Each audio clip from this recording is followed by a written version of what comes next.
में जीएम के पुतले पर थूका, फिर फूंका, दिखी नाराजगी। एक दिन पहले महिलाओं ने किया था अर्धनग्न प्रदर्शन। कोरबा जिला में भूस्थापित परिवारों में एससीसीएल प्रबंधन के खिलाफ नाराजगी बढ़ी हुई है।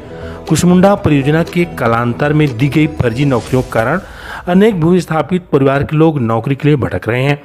विस्थापितों के खातों में दूसरों को फर्जी नौकरी देने का आरोप लगाते हुए भूस्थापित रोजगार एकता महिला किसान के बैनर तले महिलाओं के द्वारा शुक्रवार को जीएम कार्यालय के भीतर अर्धनग्न होकर प्रदर्शन किया गया था।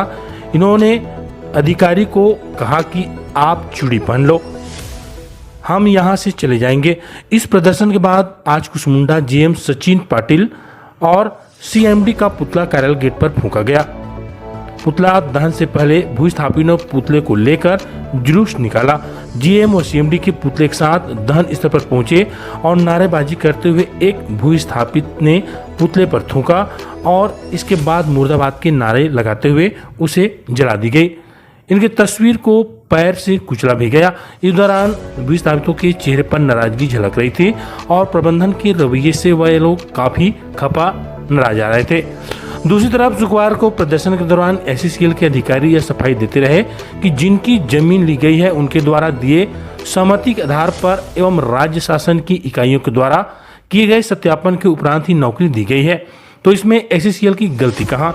इस पूरे मामले में तत्कालीन अधिकारी अनुपम दास का नाम काफी सुर्खियों में रहा, जिन पर आरोप लगा है कि उन्होंने अनेक लोगों को फर्जी नौकरियां लगवाई। आपको बता दें, वर्ष 1978 का वह दौर था जब अविभाजित मध्य प्रदेश में भी पुनर्वास नीति लागू नहीं हुई थी। उस समय कलेक्टर भू अर्जन समिति के अध्यक्ष हुआ करते थे और उनके अध्यक्षता में गठित कमेटी में शामिल सदस्यों के साथ साथ आसपास के विधायकों के द्वारा बनाई गई नीति के अनुसार ही कार्य होता था। लगभग 3 एकड़ भूमि पर एक नौकरी का प्रावधान रखा गया। इस तरह यह प्रावधान भी था कि यदि किसी की छोटी जमीन भी है तो उसे भी नौकरी दी जाएगी ताकि मैन पावर की पूर्ति की जा सके। कोयला खदानों के संचालन के लिए मानव संसाधन की आवश्यकता थी। नौकरियां शुरुआती दौर में लग रही थी और उस समय के राजस्व विभाग से जुड़े अधिकारियों आरआई पटवारी ने बड़ी चालाकी से जमकर खेल खेला। कुछ नाम आज भी चर्चित हैं जिन्होंने जमीनों में जमकर हेरफेर किया और टुकड़ों में जमीन की बिक्री करवाकर रिकॉर्ड में दिखाकर नौकरियों को बेचा। बड़ी जमीनों को छोटे छोटे टुकड़े करवाकर उन टुकड़ों पर नौकरियां दिलवाई गई और यह पूरा फर्जीवाड़ा हुआ।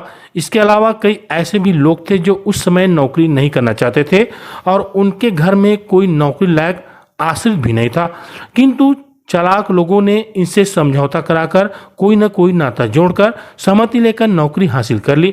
अब ऐसे ही अधिकांश जमीन मालिकों के परिवार जिनके खाते में नौकरी उनके आश्रितों को नहीं मिली है, वो अपनी नौकरी मांग रहे हैं। सारा कुछ तत्कालीन चंद राजस्व अधिकारियों, कर्मचारियों और एससीसीएल के चंद अधिकारियों के साठगांठ से हुआ, जिसका खामियाजा आज तक भूस्थापित भुगतते आ रहे हैं और प्रबंधन टारगेट में चल रहा है। आज भी प्रभावितों को रोजगार, मुआवजा, बसाहट, पुनर्वास के मामले में कहीं ना कहीं प्रबंधन की नीतियां और कार्यशैली सवालों व नाराजगी के घेरे में है।